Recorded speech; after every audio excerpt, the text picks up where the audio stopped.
بسم اللہ الرحمن الرحیم، اللہ کے نام سے جو رحمان اور رحیم ہے۔ ان الذین توفاہم الملائکۃ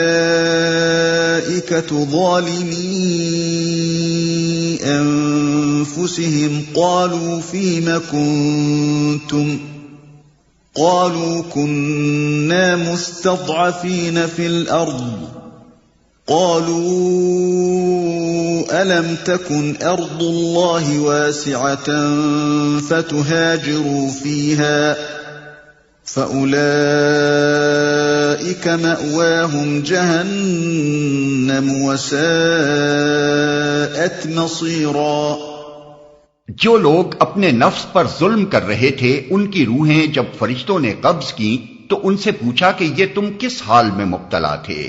انہوں نے جواب دیا کہ ہم زمین میں کمزور و مجبور تھے۔ فرشتوں نے کہا کیا خدا کی زمین وسیع نہ تھی کہ تم اس میں ہجرت کرتے؟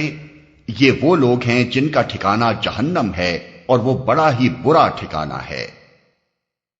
جو لوگ اپنے نفس پر ظلم کر رہے تھے، مراد وہ لوگ ہیں جو اسلام قبول کرنے کے بعد بھی ابھی تک بلا کسی مجبوری و معذوری کے اپنی کافر قوم ہی کے درمیان مقیم تھے اور نیم مسلمانہ اور نیم کافرانہ زندگی بسر کرنے پر راضی تھے۔ درحال ہے کہ ایک دارالاسلام مہیا ہو چکا تھا جس کی طرف ہجرت کر کے اپنے دین و اعتقاد کے مطابق پوری اسلامی زندگی بسر کرنا ان کے لیے ممکن ہو گیا تھا۔ یہی ان کا اپنے نفس پر ظلم تھا، کیونکہ ان کو پوری اسلامی زندگی کے مقابلے میں اس نیم کفر و نیم اسلام پر جس چیز نے قائم و مطمئن کر رکھا تھا وہ کوئی واقعی مجبوری نہ تھی، بلکہ محض اپنے نفس کے عیش اور اپنے خاندان، اپنی جائیداد و املاک اور اپنے دنیاوی مفاد کی محبت تھی جسے انہوں نے اپنے دین پر ترجیح دی۔ کیا خدا کی زمین وسیع نہ تھی کہ تم اس میں ہجرت کرتے؟ یعنی جب ایک جگہ خدا کے باغیوں کا غلبہ تھا اور خدا کے قانون شرعی پر عمل کرنا ممکن نہ تھا تو وہاں رہنا کیا ضرور تھا؟ کیوں نہ اس جگہ کو چھوڑ کر کسی ایسی سرزمین کی طرف منتقل ہو گئے جہاں قانون الہی کی پیروی ممکن ہوتی۔ إلا المستضعفين من الرجال والنساء والولدان لا يستطيعون حيلة ولا يهتدون سبيلا فأولئك عسى الله أن يعفو عنهم وكان الله عفوا غفورا۔ ہاں، جو مرد، عورتیں اور بچے واقعی بے بس ہیں اور نکلنے کا کوئی راستہ اور ذریعہ نہیں پاتے، بعید نہیں کہ اللہ انہیں معاف کر دے۔ اللہ بڑا معاف کرنے والا اور درگزر فرمانے والا ہے۔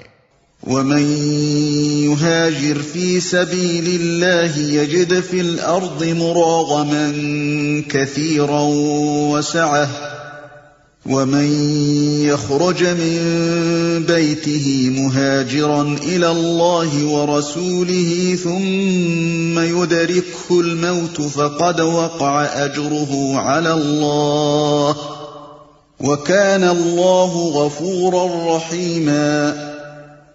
جو کوئی اللہ کی راہ میں ہجرت کرے گا وہ زمین میں پناہ لینے کے لیے بہت جگہ اور بسر اوقات کے لیے بڑی گنجائش پائے گا، اور جو اپنے گھر سے اللہ اور رسول کی طرف ہجرت کے لیے نکلے پھر راستے ہی میں اسے موت آ جائے اس کا اجر اللہ کے ذمے واجب ہو گیا۔ اللہ بہت بخشش فرمانے والا اور رحیم ہے۔ یہاں یہ بات سمجھ لینی چاہیے کہ جو شخص اللہ کے دین پر ایمان لایا ہو اس کے لیے نظام کفر کے تحت زندگی بسر کرنا صرف دو ہی صورتوں میں جائز ہو سکتا ہے۔ ایک یہ کہ وہ اسلام کو اس سرزمین میں غالب کرنے اور نظام کفر کو نظام اسلام میں تبدیل کرنے کی جد و جہد کرتا رہے، جس طرح انبیاء علیہ السلام اور ان کے ابتدائی پیرو کرتے رہے ہیں۔ دوسری یہ کہ وہ در حقیقت وہاں سے نکلنے کی کوئی راہ نہ پاتا ہو اور سخت نفرت و بیداری کے ساتھ وہاں مجبورانہ قیام رکھتا ہو۔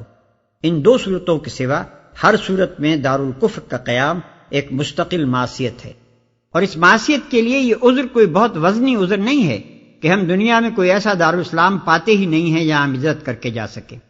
اگر کوئی دارالاسلام موجود نہیں ہے تو کیا خدا کی زمین میں کوئی پہاڑ یا کوئی جنگل بھی ایسا نہیں ہے جہاں آدمی درختوں کے پتے کھا کر اور بکریوں کا دودھ پی کر گزر کر سکتا ہو اور احکام کفر کی اطاعت سے بچا رہے؟ بعض لوگوں کو ایک حدیث سے غلط فہمی ہوئی ہے جس میں ارشاد ہوا ہے فتح مکہ کے بعد اب ہجرت نہیں۔ حالانکہ دراصل یہ حدیث کوئی دائمی حکم نہیں ہے، بلکہ صرف اس وقت کے حالات میں اہل عرب سے ایسا فرمایا گیا تھا۔ جب تک عرب کا بیشتر حصہ دارالکفر و دارالحرب تھا اور صرف مدینہ و اطراف مدینہ میں اسلامی احکام جاری ہو رہے تھے، مسلمانوں کے لیے تاکیدی حکم تھا کہ ہر طرف سے سمٹ کر دارالاسلام میں آ جائیں۔ مگر جب فتح مکہ کے بعد عرب میں کفر کا زور ٹوٹ گیا اور قریب قریب پورا ملک اسلام کے زیر نگی آ گیا، تو نبی اکرم صلی اللہ علیہ وسلم نے فرمایا کہ اب ہجرت کی حاجت باقی نہیں رہی ہے۔ اس سے یہ مراد ہرگز نہ تھی کہ تمام دنیا کے مسلمانوں کے لیے تمام حالات میں قیامت تک کے لیے ہجرت کی فرضیت منسوخ ہو گئی۔ وَإِذَا ضَرَبْتُمْ فِي الْأَرْضِ فَلَيْسَ عَلَيْكُمْ جُنَاحٌ أَن تَقْصُرُوا مِنَ الصَّلَاةِ إِنْ خِفْتُمْ أَن يَفْتِنَكُمُ الَّذِينَ كَفَرُوا إِنَّ الْكَافِرِينَ كَانُوا لَكُمْ عَدُوًّا مُبِينًا۔ اور جب تم لوگ سفر کے لیے نکلو تو کوئی مضائقہ نہیں اگر نماز میں اختصار کر دو، خصوصاً جب کہ تمہیں اندیشہ ہو کہ کافر تمہیں ستائیں گے، کیونکہ وہ کھلم کھلا تمہاری دشمنی پر تلے ہوئے ہیں۔ اگر نماز میں اختصار کر دو۔ زمانہ امن کے سفر میں قصر یہ ہے کہ جن اوقات کی نماز میں 4 رکعتیں فرض ہیں ان میں 2 رکعتیں پڑھی جائیں، اور حالت جنگ میں قصر کے لیے کوئی حد مقرر نہیں ہے۔ جنگی حالات جس طرح بھی اجازت دیں نماز پڑھی جائے۔ جماعت کا موقع ہو تو جماعت سے پڑھو، ورنہ فردن فردن ہی صحیح۔ قبلہ رخ نہ ہو سکتے ہو تو جدھر بھی رخ ہو، سواری پر بیٹھے ہوئے اور چلتے ہوئے بھی پڑھ سکتے ہو۔ رکوع و سجدہ ممکن نہ ہو تو اشارے ہی سے صحیح۔ ضرورت پڑے تو نماز ہی کی حالت میں چل بھی سکتے ہو، کپڑوں کو خون لگا ہوا ہو تب بھی مذائقہ نہیں۔ ان سب آسانیوں کے باوجود اگر ایسی پرخطر حالت ہو کہ کسی طرح نماز نہ پڑھی جا سکے تو مجبوراً مؤخر کی جائے، جیسے جنگ خندق کے موقع پر ہوا۔ اس امر میں اختلاف ہے کہ سفر میں صرف فرض پڑھے جائیں یا سنتیں بھی۔ نبی صلی اللہ علیہ وسلم کے عمل سے جو کچھ ثابت ہے وہ یہ ہے کہ آپ سفر میں فجر کی سنتوں اور عشاء کے وتر کا تو التزام فرماتے تھے، مگر باقی اوقات میں صرف فرض پڑھتے تھے۔ سنتیں پڑھنے کا التزام آپ سے ثابت نہیں ہے۔ البتہ نفل نمازوں کا جب موقع ملتا تھا پڑھ لیا کرتے تھے، حتیٰ کہ سواری پر بیٹھے ہوئے بھی پڑھتے رہتے تھے۔ اسی بنا پر حضرت عبداللہ ابن عمر رضی اللہ تعالی عنہ نے لوگوں کو سفر میں فجر کے سوا دوسرے اوقات کی سنتیں پڑھنے سے منع کیا ہے، مگر اکثر علماء ترک اور فعل دونوں کو جائز قرار دیتے ہیں اور اسے بندے کے اختیار پر چھوڑ دیتے ہیں۔ حنفیہ کا مختار مذہب یہ ہے کہ مسافر جب راستہ طے کر رہا ہو تو سنتیں نہ پڑھنا افضل ہے، اور جب کسی مقام پر منزل کرے اور اطمینان حاصل ہو تو پڑھنا افضل۔ جس سفر میں قصر کیا جا سکتا ہے اس کے لیے بعض ائمہ نے یہ شرط لگائی ہے کہ وہ فی سبیل اللہ ہونا چاہیے، جیسے جہاد، حج، عمرہ، طلب علم وغیرہ۔ ابن عمر رضی اللہ عنہ، ابن مسعود رضی اللہ عنہ اور عطا رحمۃ اللہ علیہ کا یہی فتویٰ ہے۔ امام شافعی رحمۃ اللہ علیہ اور امام احمد رحمۃ اللہ علیہ کہتے ہیں کہ سفر کسی ایسے مقصد کے لیے ہونا چاہیے جو شرعاً جائز ہو۔ حرام و ناجائز اغراض کے لیے جو سفر کیا جائے اس میں قصر کی اجازت سے فائدہ اٹھانے کا کسی کو حق نہیں ہے۔ حنفیہ کہتے ہیں کہ قصر ہر سفر میں کیا جا سکتا ہے۔ رہی سفر کی نوعیت تو وہ بجائے خود ثواب یا عتاب کے مستحق ہو سکتی ہے، مگر قصر کی اجازت پر اس کا کوئی اثر نہیں پڑتا۔ بعض ائمہ نے مضائقہ نہیں یعنی فلیس علیکم جناح کا مفہوم یہ سمجھا ہے کہ سفر میں قصر کرنا ضروری نہیں ہے، بلکہ محض اس کی اجازت ہے۔ آدمی چاہے تو اس سے فائدہ اٹھائے، ورنہ پوری نماز پڑھے۔ یہی رائے امام شافعی رحمۃ اللہ علیہ نے اختیار کی ہے، اگرچہ وہ قصر کرنے کو افضل اور ترک قصر کو ترک اولا قرار دیتے ہیں۔ امام احمد رحمۃ اللہ علیہ کے نزدیک قصر کرنا واجب تو نہیں ہے، مگر نہ کرنا مکروہ ہے۔ امام ابو حنیفہ رحمۃ اللہ علیہ کے نزدیک قصر کرنا واجب ہے، اور یہی رائے ایک روایت میں امام مالک رحمۃ اللہ علیہ سے بھی منقول ہے۔ حدیث سے ثابت ہے کہ نبی صلی اللہ علیہ وسلم نے ہمیشہ سفر میں قصر کیا ہے، اور کسی معتبر روایت میں یہ منقول نہیں ہے کہ آپ نے کبھی سفر میں 4 رکعتیں پڑھی ہوں۔ ابن عمر رضی اللہ عنہ فرماتے ہیں کہ میں نبی صلی اللہ علیہ وسلم اور ابو بکر اور عمر اور عثمان رضی اللہ عنہم کے ساتھ سفروں میں رہا ہوں اور کبھی نہیں دیکھا کہ انہوں نے قصر نہ کیا۔ اسی کی تائید میں ابن عباس اور دوسرے متعدد صحابہ سے بھی مستند روایات منقول ہیں۔ حضرت عثمان رضی اللہ عنہ نے جب حج کے موقع پر منی میں 4 رکعتیں پڑھائیں تو صحابہ نے اس پر اعتراض کیا، اور حضرت عثمان رضی اللہ عنہ نے یہ جواب دے کر لوگوں کو مطمئن کیا کہ میں نے مکہ میں شادی کر لی ہے اور چونکہ نبی صلی اللہ علیہ وسلم سے میں نے سنا ہے کہ جو شخص کسی شہر میں متاہل ہوا ہو وہ گویا اس شہر کا باشندہ ہے، اس لیے میں نے یہاں قصر نہیں کیا۔ ان کثیر روایات کے خلاف دو روایتیں حضرت عائشہ رضی اللہ عنہا سے مروی ہیں جن سے معلوم ہوتا ہے کہ قصر اور اتمام دونوں درست ہیں، لیکن یہ روایتیں سند کے اعتبار سے ضعیف ہونے کے علاوہ خود حضرت عائشہ رضی اللہ عنہا ہی کے ثابت شدہ مسلک کے خلاف۔ البتہ یہ صحیح ہے کہ ایک حالت بین السفر والحضر بھی ہوتی ہے جس میں ایک ہی عارضی فرودگاہ پر حسب موقع کبھی قصر اور کبھی اتمام دونوں کیے جا سکتے ہیں، اور غالباً حضرت عائشہ رضی اللہ عنہا نے اسی حالت کے متعلق فرمایا ہوگا کہ نبی صلی اللہ علیہ وسلم نے سفر میں قصر بھی کیا ہے اور اتمام بھی۔ رہے قرآن کے یہ الفاظ کے مذائقہ نہیں اگر قصر کرو تو ان کی نظیر سورہ بقرہ رکوع 19 میں گزر چکی ہے، جہاں صفا اور مروہ کے درمیان سعی کے متعلق بھی یہی الفاظ فرمائے گئے ہیں، حالانکہ یہ سعی مناسک حج میں سے ہے اور واجب ہے۔ دراصل دونوں جگہ یہ کہنے کا مقصود لوگوں کے اس اندیشے کو دور کرنا ہے کہ ایسا کرنے سے کہیں کوئی گناہ تو لازم نہیں آئے گا یا ثواب میں کمی تو نہ ہوگی۔ مقدار سفر جس میں قصر کیا جا سکتا ہے ظاہریہ کے نزدیک کچھ نہیں ہے، ہر سفر میں قصر کیا جا سکتا ہے خواہ کم ہو یا زیادہ۔ امام مالک رحمۃ اللہ علیہ کے نزدیک 48 میل یا ایک دن رات سے کم کے سفر میں قصر نہیں ہے، یہی رائے امام احمد رحمۃ اللہ علیہ کی ہے۔ ابن عباس رضی اللہ عنہ کا بھی یہی مسلک ہے، اور امام شافعی رحمۃ اللہ علیہ سے بھی ایک قول اس کی تائید میں مروی ہے۔ حضرت انس رضی اللہ تعالی عنہ 15 میل کے سفر میں قصر کرنا جائز سمجھتے ہیں۔ امام اوزاعی اور امام زہری حضرت عمر رضی اللہ عنہ کی اس رائے کو لیتے ہیں کہ ایک دن کا سفر قصر کے لیے کافی ہے۔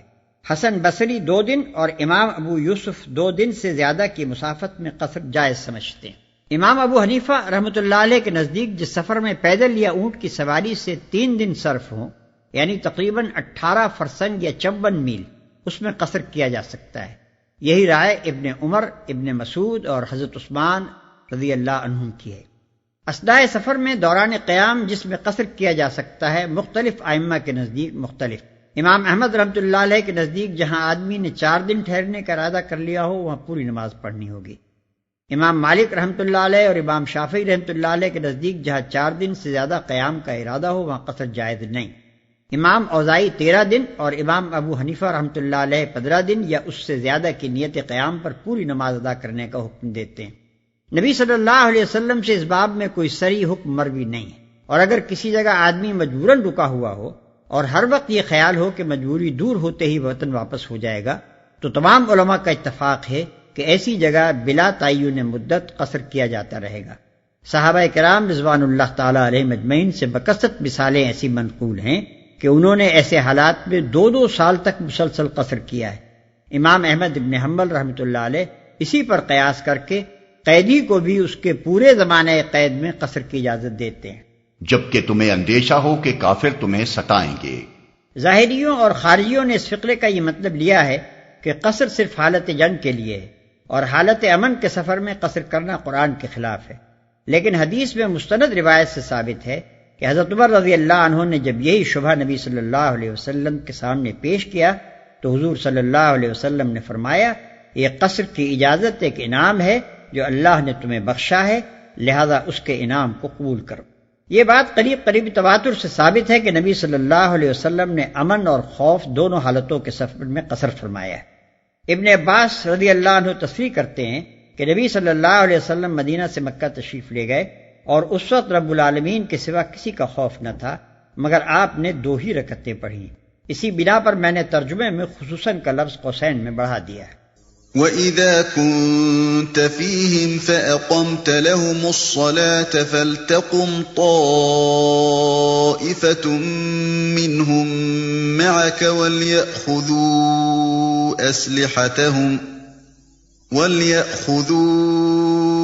أَسْلِحَتَهُمْ فَإِذَا سَجَدُوا فَلْيَكُونُوا مِنْ وَرَائِكُمْ وَلْتَأْتِ طَائِفَةٌ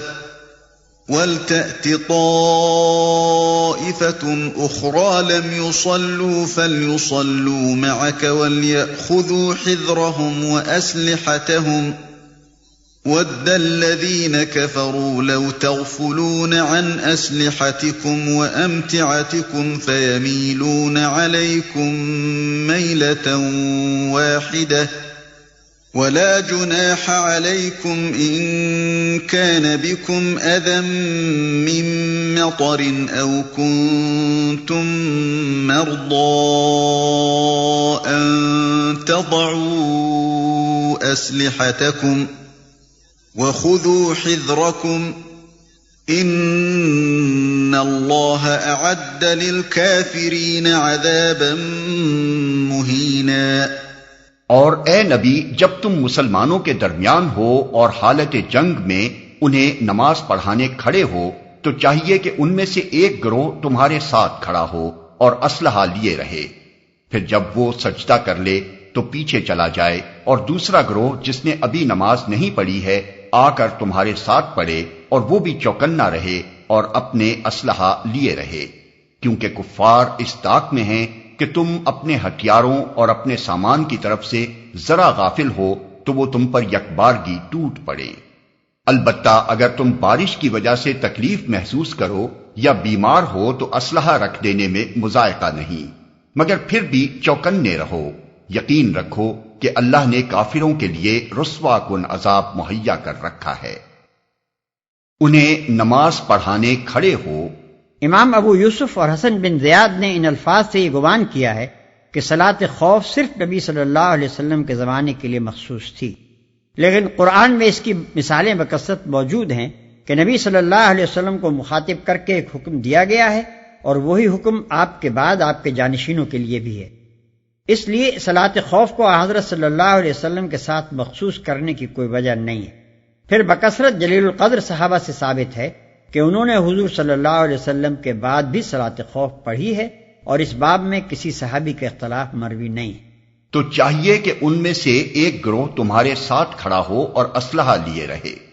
صلاۃ خوف کا یہ حکم اس صورت کے لیے ہے جبکہ دشمن کے حملے کا خطرہ تو ہو مگر عملاً مارکہ قتال گرم نہ ہو۔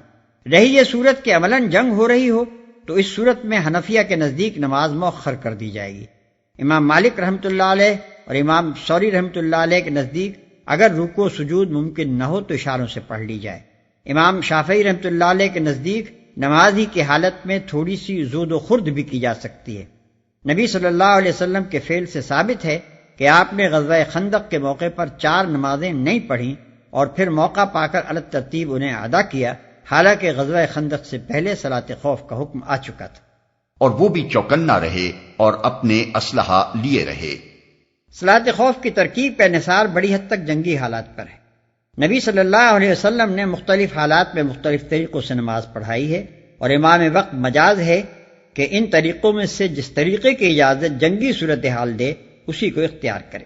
ایک طریقہ یہ ہے کہ فوج کا ایک حصہ امام کے ساتھ نماز پڑھے اور دوسرا حصہ دشمن کے مقابلے پر رہے، پھر جب ایک رکعت پوری ہو جائے تو پہلا حصہ سلام پھیر کر چلا جائے اور دوسرا حصہ آ کر دوسری رکعت امام کے ساتھ پوری کرے۔ اس طرح امام کی 2 رکعتیں ہوں گی اور فوج کی ایک رکعت۔ دوسرا طریقہ یہ ہے کہ ایک حصہ امام کے ساتھ ایک رکعت پڑھ کر چلا جائے، پھر دوسرا حصہ آ کر ایک رکعت امام کے پیچھے پڑھے، پھر دونوں حصے باری باری سے آ کر اپنی چھوٹی ہوئی ایک رکعت بطور خود ادا کر لیں۔ اس طرح دونوں حصوں کی ایک رکعت امام کے پیچھے ادا ہوگی اور ایک رکعت انفرادی طور پر۔ تیسرا طریقہ یہ ہے کہ امام کے پیچھے فوج کا ایک حصہ 2 رکعتیں ادا کرے اور تشہد کے بعد سلام پھیر کر چلا جائے، پھر دوسرا حصہ تیسری رکعت میں آ کر شریک ہو اور امام کے ساتھ سلام پھیرے۔ اس طرح امام کی 4 اور فوج کی 2 رکعتیں ہوں گی۔ چوتھا طریقہ یہ ہے کہ فوج کا ایک حصہ امام کے ساتھ 1 رکعت پڑھے، اور جب امام دوسری رکعت کے لیے کھڑا ہو تو مقتدی بطور خود 1 رکعت ما تشہد پڑھ کر سلام پھیر دیں، پھر دوسرا حصہ آ کر اس حال میں امام کے پیچھے کھڑا ہو کہ ابھی امام دوسری ہی رکعت میں ہو، اور یہ لوگ بقیہ نماز امام کے ساتھ ادا کرنے کے بعد 1 رکعت خود اٹھ کر پڑھ لیں۔ اس صورت میں امام کو دوسری رکعت میں طویل قیام کرنا ہوگا۔ پہلی صورت کو ابن عباس رضی اللہ عنہ، جابر ابن عبداللہ رضی اللہ عنہ اور مجاہد رحمۃ اللہ علیہ نے روایت کیا ہے۔ دوسرے طریقے کو عبداللہ ابن مسعود رضی اللہ عنہ نے روایت کیا ہے اور حنفیہ اسی کو ترجیح دیتے ہیں۔ تیسرے طریقے کو حسن بصری رحمۃ اللہ علیہ نے ابو بکرہ سے روایت کیا ہے، اور چوتھے طریقوں کو امام شافعی رحمۃ اللہ علیہ اور امام مالک رحمۃ اللہ علیہ نے تھوڑے اختلاف کے ساتھ ترجیح دی ہے، اور اس کا ماخذ سہل بن ابی حسمہ کی روایت ہے۔ ان کے علاوہ صلاۃ خوف کے اور بھی طریقے ہیں جن کی تفصیل مبسوطات میں مل سکتی. اللہ نے کافروں کے لیے رسوا کن عذاب مہیا کر رکھا ہے. یعنی یہ احتیاط جس کا حکم تمہیں دیا جا رہا ہے محض دنیاوی تدابیر کے لحاظ سے ہے، ورنہ دراصل فتح و شکست کا مدار تمہاری تدابیر پر نہیں بلکہ اللہ کے فیصلوں پر ہے. اس لیے ان احتیاطی تدبیروں پر عمل کرتے ہوئے تمہیں اس امر کا یقین رکھنا چاہیے کہ جو لوگ اللہ کے نور کو اپنی پھونکوں سے بجھانے کی کوشش کر رہے ہیں اللہ انہیں رسوا کرے گا. فَإِذَا قَضَيْتُمُ الصَّلَاةَ فَاذْكُرُوا اللَّهَ قِيَامًا وَقُعُودًا وَعَلَى جُنُوبِكُمْ فَإِذَا اطْمَأْنَنْتُمْ فَأَقِيمُوا الصَّلَاةَ إِنَّ الصَّلَاةَ كَانَتْ عَلَى الْمُؤْمِنِينَ كِتَابًا مَوْقُوتًا. پھر جب نماز سے فارغ ہو جاؤ تو کھڑے اور بیٹھے اور لیٹے ہر حال میں اللہ کو یاد کرتے رہو، اور جب اطمینان نصیب ہو جائے تو پوری نماز پڑھو. نماز در حقیقت ایسا فرض ہے جو پابندی وقت کے ساتھ اہل ایمان پر لازم کیا گیا ہے. وَلَا تَهِنُوا فِي ابْتِغَاءِ الْقَوْمِ إِن تَكُونُوا تَأْلَمُونَ فَإِنَّهُمْ يَأْلَمُونَ كَمَا تَأْلَمُونَ وَتَرْجُونَ مِنَ اللَّهِ مَا لَا يَرْجُونَ وَكَانَ اللَّهُ عَلِيمًا حَكِيمًا. اس گروہ کے تعاقب میں کمزوری نہ دکھاؤ. اگر تم تکلیف اٹھا رہے ہو تو تمہاری طرح وہ بھی تکلیف اٹھا رہے ہیں، اور تم اللہ سے اس چیز کے امیدوار ہو جس کے وہ امیدوار نہیں ہیں. اللہ سب کچھ جانتا ہے اور وہ حکیم و دانا ہے. اس گروہ کے تعاقب میں کمزوری نہ دکھاؤ، یعنی گروہ کفار جو اس وقت اسلام کی دعوت اور نظام اسلامی کے قیام کی راہ میں مانع و مزاحم بن کر کھڑا ہوا تھا. اور تم اللہ سے اس چیز کے امیدوار ہو جس کے وہ امیدوار نہیں ہیں. یعنی تعجب کا مقام ہے اگر اہل ایمان حق کی خاطر اتنی تکلیفیں بھی برداشت نہ کریں جتنی کفار باطل کی خاطر برداشت کر رہے ہیں، حالانکہ ان کے سامنے صرف دنیا اور اس کے ناپائیدار فائدے ہیں، اور اس کے برعکس اہل ایمان رب السماوات والارض کی خوشنودی و تقرب اور اس کے ابدی انعامات کے امیدوار ہیں. إِنَّا أَنزَلْنَا إِلَيْكَ الْكِتَابَ بِالْحَقِّ لِتَحْكُمَ بَيْنَ النَّاسِ بِمَا أَرَاكَ اللَّهُ وَلَا تَكُن لِّلْخَائِنِينَ خَصِيمًا وَاسْتَغْفِرِ اللَّهَ إِنَّ اللَّهَ كَانَ غَفُورًا رَّحِيمًا. اے نبی، ہم نے یہ کتاب حق کے ساتھ تمہاری طرف نازل کی ہے تاکہ جو راہ راست اللہ نے تمہیں دکھائی ہے اس کے مطابق لوگوں کے درمیان فیصلہ کرو. تم بددیانت لوگوں کی طرف سے جھگڑنے والے نہ بنو اور اللہ سے درگزر کی درخواست کرو، وہ بڑا درگزر فرمانے والا اور رحیم ہے. اے نبی، اس رکوع اور اس کے بعد والے رکوع میں ایک اہم معاملے سے بحث کی گئی ہے جو اسی زمانے میں پیش آیا تھا. قصہ یہ ہے کہ انصار کے قبیلہ بنی ظفر میں ایک شخص طعمہ یا بشیر بن عبیرق تھا. اس نے ایک انصاری کی زرہ چرا لی اور جب اس کا تجسس شروع ہوا تو مال مسروقہ ایک یہودی کے ہاں رکھ دیا. زرہ کے مالک نے حضرت صلی اللہ علیہ وسلم سے استغاثہ کیا اور طعمہ پر اپنا شبہ ظاہر کیا، مگر طعمہ اور اس کے بھائی بندوں اور بنی ظفر کے بہت سے لوگوں نے آپس میں اتفاق کر کے اس یہودی پر الزام تھوپ دیا. یہودی سے پوچھا گیا تو اس نے اپنی برات ظاہر کی، لیکن یہ لوگ طعمہ کی حمایت میں زور شور سے وکالت کرتے رہے اور کہا کہ یہ یہودی خبیث جو حق کا انکار اور اللہ کے رسولوں سے کفر کرنے والا ہے، اس کی بات کا کیا اعتبار؟ بات ہماری تسلیم کی جانی چاہیے کیونکہ ہم مسلمان ہیں. قریب تھا کہ نبی صلی اللہ علیہ وسلم اس مقدمے کی ظاہری رودات سے متاثر ہو کر اس یہودی کے خلاف فیصلہ صادر فرما دیتے اور مستغیث کو بھی بنی عبیرق پر الزام عائد کرنے پر تنبیہ فرماتے. اتنے میں وحی آئی اور معاملے کی ساری حقیقت کھول دی گئی. اگرچہ قاضی کی حیثیت سے نبی صلی اللہ علیہ وسلم کا رودات کے مطابق فیصلہ کر دینا بجائے خود آپ کے لیے کوئی گناہ نہ ہوتا، اور ایسی صورتیں قاضیوں کو پیش آتی ہی ہیں کہ ان کے سامنے غلط رودات پیش کر کے حقیقت کے خلاف فیصلے حاصل کر لیے جاتے ہیں. لیکن اس وقت جبکہ اسلام اور کفر کے درمیان ایک زبردست کشمکش برپا تھی، اگر نبی صلی اللہ علیہ وسلم روداد مقدمہ کے مطابق یہودی کے خلاف فیصلہ صادر فرما دیتے تو اسلام کے مخالفوں کو آپ کے خلاف اور پوری اسلامی جماعت اور خود دعوت اسلامی کے خلاف ایک زبردست اخلاقی حربہ مل جاتا۔ وہ یہ کہتے پھرتے کہ اجی یہاں حق و انصاف کا کیا سوال ہے، یہاں تو وہی جتھا بندی اور عصبیت کام کر رہی ہے جس کے خلاف تبلیغ کی جاتی ہے۔ اسی خطرے سے بچانے کے لیے اللہ تعالیٰ نے خاص طور پر اس مقدمے میں مداخلت فرمائی۔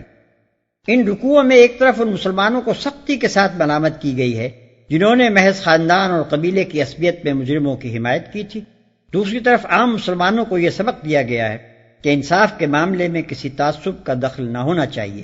یہ ہرگز دیانت نہیں ہے کہ اپنے گروہ کا آدمی اگر برسر باطل ہو تو اس کی بیجا حمایت کی جائے اور دوسرے گروہ کا آدمی اگر برسر حق ہو تو اس کے ساتھ بے انصافی کی جائے۔ وَلَا تُجَادِلْ عَنِ الَّذِينَ يَخْتَانُونَ أَنفُسَهُمْ إِنَّ اللَّهَ لَا يُحِبُّ مَن كَانَ خَوَّانًا أَثِيمًا۔ جو لوگ اپنے نفس سے خیانت کرتے ہیں تم ان کی حمایت نہ کرو، اللہ کو ایسا شخص پسند نہیں جو خیانت کار اور معصیت پیشہ ہو۔ جو لوگ اپنے نفس سے خیانت کرتے ہیں، جو شخص دوسرے کے ساتھ خیانت کرتا ہے وہ دراصل سب سے پہلے خود اپنے نفس کے ساتھ خیانت کرتا ہے، کیونکہ دل اور دماغ کی جو قوتیں اس کے پاس بطور امانت ہیں ان پر بیجا تصرف کر کے وہ انہیں مجبور کرتا ہے کہ خیانت میں اس کا ساتھ دیں، اور اپنے ضمیر کو جسے اللہ نے اس کے اخلاق کا محافظ بنایا تھا اس حد تک دبا دیتا ہے کہ وہ اس خیانت کاری میں سد راہ بننے کے قابل نہیں رہتا۔ جب انسان اپنے اندر اس ظالمانہ دستبرد کو پائے تکمیل تک پہنچا لیتا ہے تب کہیں باہر اس سے خیانت و معصیت کے افعال صادر ہوتے ہیں۔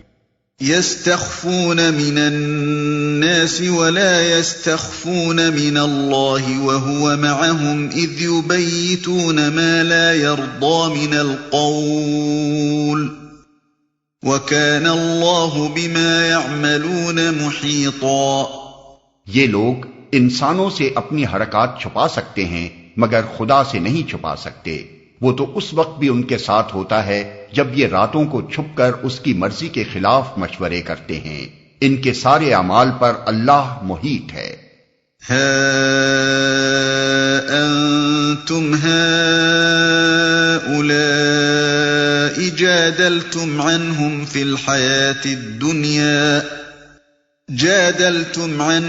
الحياة الدنيا فمن يجادل الله عنهم يوم القيامة أم من يكون عليهم وكيلا۔ ہاں تم لوگوں نے ان مجرموں کی طرف سے دنیا کی زندگی میں تو جھگڑا کر لیا، مگر قیامت کے روز ان کی طرف سے کون جھگڑا کرے گا؟ آخر وہاں کون ان کا وکیل ہوگا؟ وَمَن يَعْمَلْ سُوءًا أَوْ يَظْلِمْ نَفْسَهُ ثُمَّ يَسْتَغْفِرِ اللَّهَ يَجِدِ اللَّهَ غَفُورًا رَحِيمًا۔ اگر کوئی شخص برا فعل کر گزرے یا اپنے نفس پر ظلم کر جائے اور اس کے بعد اللہ سے درگزر کی درخواست کرے تو اللہ کو درگزر کرنے والا اور رحیم پائے گا۔ وَمَن يَكْسِبْ إِثْمًا فَإِنَّمَا يَكْسِبُهُ عَلَى نَفْسِهِ وَكَانَ اللَّهُ عَلِيمًا حَكِيمًا۔ مگر جو برائی کما لے تو اس کی یہ کمائی اسی کے لیے وبال ہوگی، اللہ کو سب باتوں کی خبر ہے اور وہ حکیم و دانا ہے۔ وَمَن يَكْسِبْ خَطِيئَةً أَوْ إِثْمًا ثُمَّ يَرْمِ بِهِ بَرِيئًا فَقَدِ احْتَمَلَ بُهْتَانًا وَإِثْمًا مُبِينًا۔ پھر جس نے کوئی خطا یا گناہ کر کے اس کا الزام کسی بے گناہ پر تھوپ دیا اس نے تو بڑے بہتان اور صریح گناہ کا بار سمیٹ لیا۔ وَلَوْلَا فَضْلُ اللَّهِ عَلَيْكَ وَرَحْمَتُهُ لَهَمَّت طَّائِفَةٌ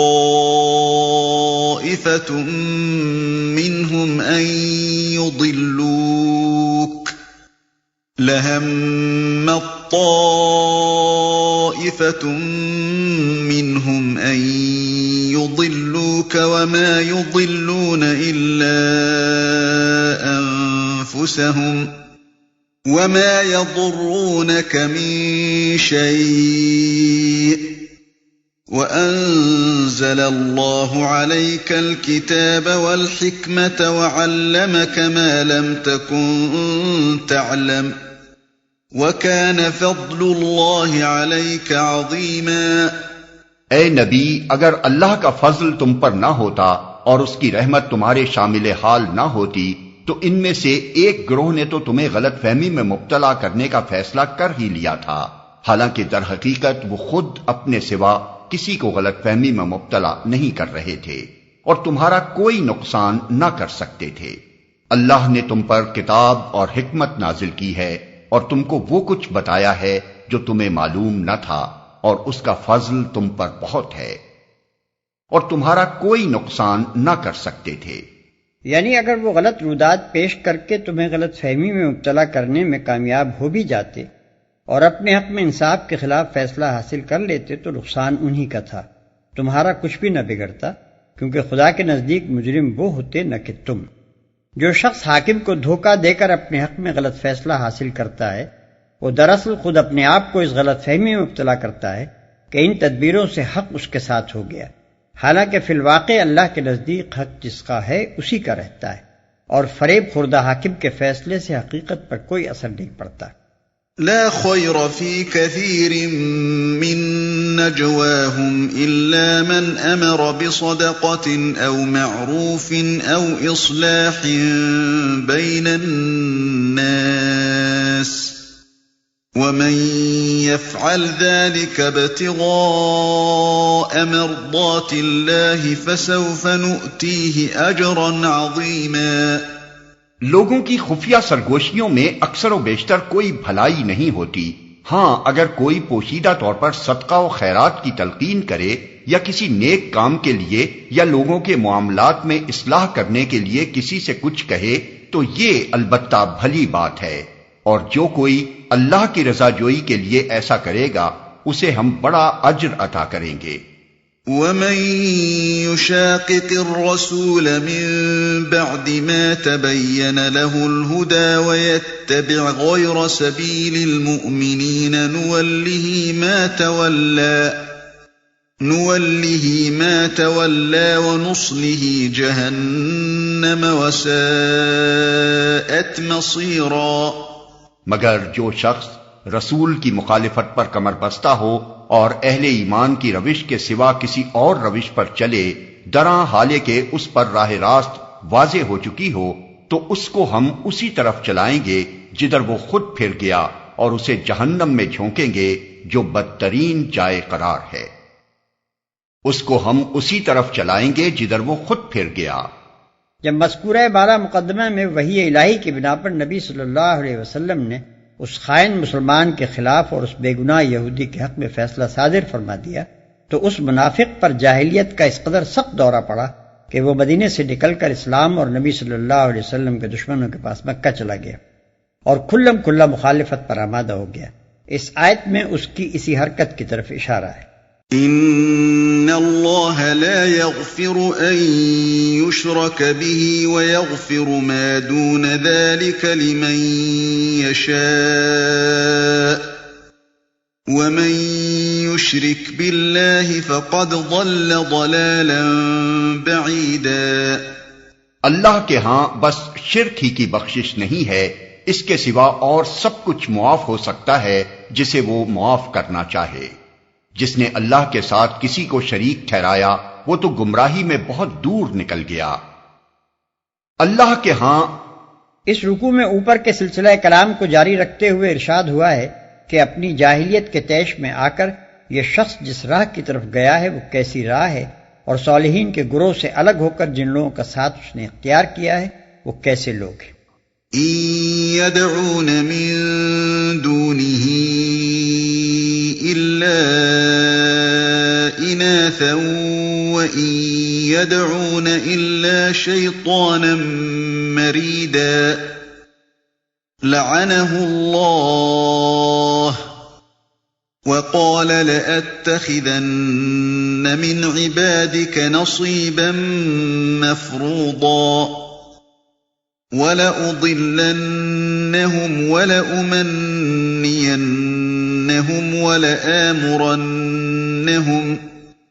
وَلَآمُرَنَّهُمْ فَلَيُبَتِّكُنَّ آذَانَ الْأَنْعَامِ وَلَآمُرَنَّهُمْ فَلَيُغَيِّرُنَّ خَلْقَ اللَّهِ وَمَن يَتَّخِذِ الشَّيْطَانَ وَلِيًّا مِّن دُونِ اللَّهِ فَقَدْ خَسِرَ خُسْرَانًا مُّبِينًا۔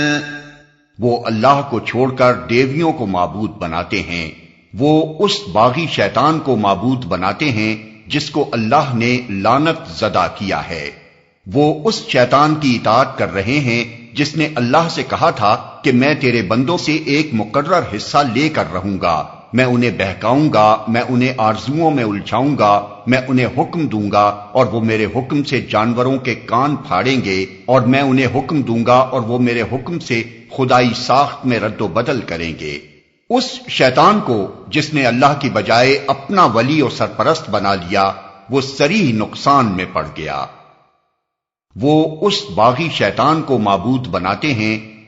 شیطان کو اس معنی میں تو کوئی بھی معبود نہیں بناتا کہ اس کے آگے مراسم پرستش ادا کرتا ہو اور اس کو الوہیت کا درجہ دیتا ہو۔ البتہ اسے معبود بنانے کی صورت یہ ہے کہ آدمی اپنے نفس کی باغیں شیطان کے ہاتھ میں دے دیتا ہے اور جدھر جدھر وہ چلاتا ہے ادھر چلتا ہے، گویا کہ یہ اس کا بندہ ہے اور وہ اس کا خدا۔ اس سے معلوم ہوا کہ کسی کے احکام کی بے چون و چرا اطاعت اور اندھی پیروی کرنے کا نام بھی عبادت ہے، اور جو شخص اس طرح کی اطاعت کرتا ہے وہ دراصل اس کی عبادت بجا لاتا ہے۔ میں تیرے بندوں میں سے ایک مقرر حصہ لے کر رہوں گا، یعنی ان کے اوقات میں، ان کی محنتوں اور کوششوں میں، ان کی قوتوں اور قابلیتوں میں، ان کے مال اور ان کی اولاد میں اپنا حصہ لگاؤں گا اور ان کو فریب دے کر ایسا پرچاؤں گا کہ وہ ان ساری چیزوں کا ایک معتدب حصہ میری راہ میں صرف کریں گے، اور وہ میرے حکم سے جانوروں کے کان پھاڑیں گے۔ اہل عرب کے توہمات میں سے ایک کی طرف اشارہ ہے۔ ان کے ہاں قاعدہ تھا کہ جب اونٹنی 5 یا 10 بچے جن لیتی تو اس کے کان پھاڑ کر اسے اپنے دیوتا کے نام پر چھوڑ دیتے اور اس سے کام لینا حرام سمجھتے تھے۔ اسی طرح جس اونٹ کے نطفے سے 10 بچے ہو جاتے اسے بھی دیوتا کے نام پر پن کر دیا جاتا تھا، اور کان چیرنا اس بات کی علامت تھا کہ یہ پن کیا ہوا جانور ہے۔ اور وہ میرے حکم سے خدائی ساخت میں رد و بدل کریں گے۔ خدائی ساخت میں رد و بدل کرنے کا مطلب اشیاء کی پیدائشی بناوٹ میں رد و بدل کرنا نہیں ہے۔ اگر اس کا یہ مطلب لیا جائے تب تو پوری انسانی تہذیب ہی شیطان کے اغوا کا نتیجہ قرار پائے گی، اس لیے کہ تہذیب تو نام ہی ان تصرفات کا ہے جو انسان خدا کی بنائی ہوئی چیزوں میں کرتا ہے۔ دراصل اس جگہ جس رد و بدل کو شیطانی فعل قرار دیا گیا ہے وہ یہ ہے کہ انسان کسی چیز سے وہ کام لے جس کے لیے خدا نے اسے پیدا نہیں کیا ہے، اور کسی چیز سے وہ کام نہ لے جس کے لیے خدا نے اسے پیدا کیا ہے۔ بالفاظ دیگر وہ تمام افعال جو انسان اپنی اور اشیاء کی فطرت کے خلاف کرتا ہے، اور وہ تمام صورتیں جو وہ منشائے فطرت سے گریز کے لیے اختیار کرتا ہے، اس آیت کی روح سے شیطان کی گمراہ کن تحریکات کا نتیجہ ہیں۔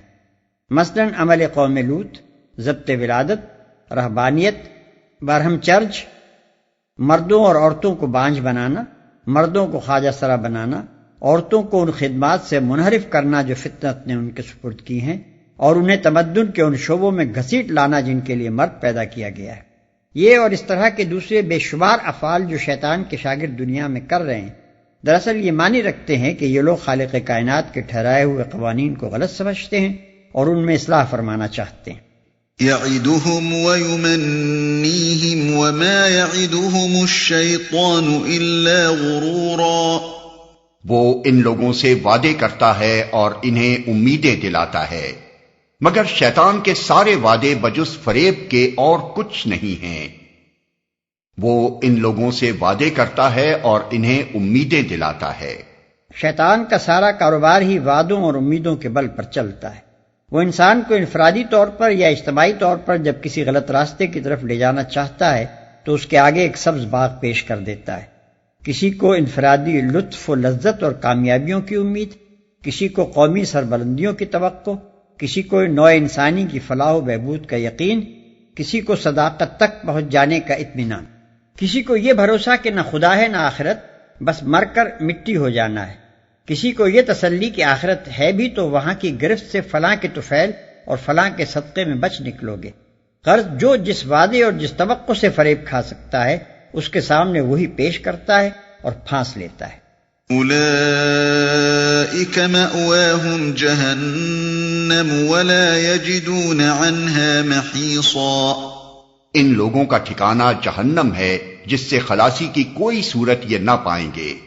والذین آمنوا وعملوا الصالحات سندخلهم جنات تجری من تحتها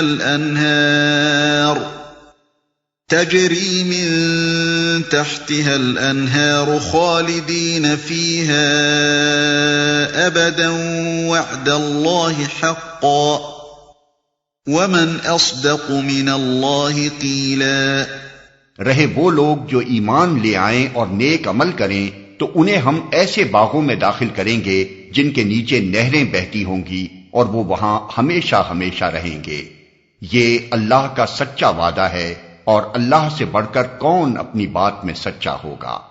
لیس بأمانیکم ولا امانی اہل الكتاب من يعمل سوءا يجز به ولا يجد له من دون الله وليا ولا نصيرا.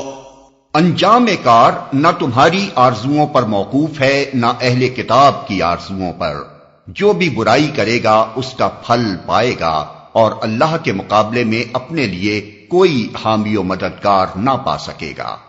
ومن يعمل من الصالحات من ذكر أو أنثى وهو مؤمن فأولئك يدخلون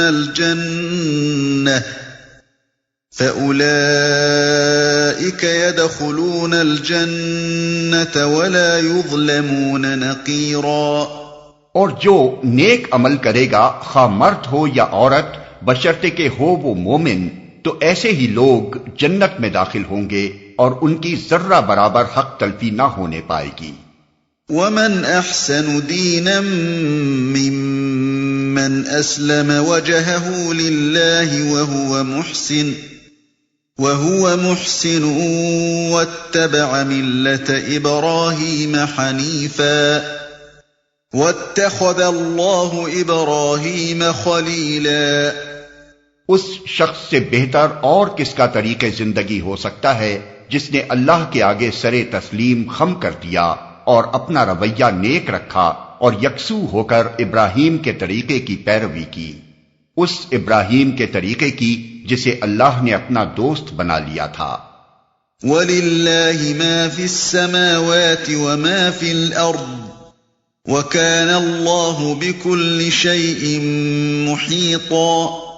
آسمانوں اور زمین میں جو کچھ ہے اللہ کا ہے اور اللہ ہر چیز پر محیط ہے. آسمانوں اور زمین میں جو کچھ ہے اللہ کا ہے. یعنی اللہ کے آگے سر تسلیم خم کر دینا اور خود سری و خود مختاری سے باز آ جانا اس لیے بہترین طریقہ ہے کہ یہ حقیقت کے عین مطابق ہے. جب اللہ زمین و آسمان کا اور ساری چیزوں کا مالک ہے جو زمین و آسمان میں ہیں تو انسان کے لیے صحیح رویہ یہی ہے کہ اس کی بندگی و اطاعت پر راضی ہو جائے اور سرکشی چھوڑ دے. اور اللہ ہر چیز پر محیط ہے. یعنی اگر انسان اللہ کے آگے سر تسلیم خم نہ کرے اور سرکشی سے باز نہ آئے تو وہ اللہ کی گرفت سے بچ کر کہیں بھاگ نہیں سکتا. اللہ کی قدرت اس کو ہر طرف سے گھیرے ہوئے.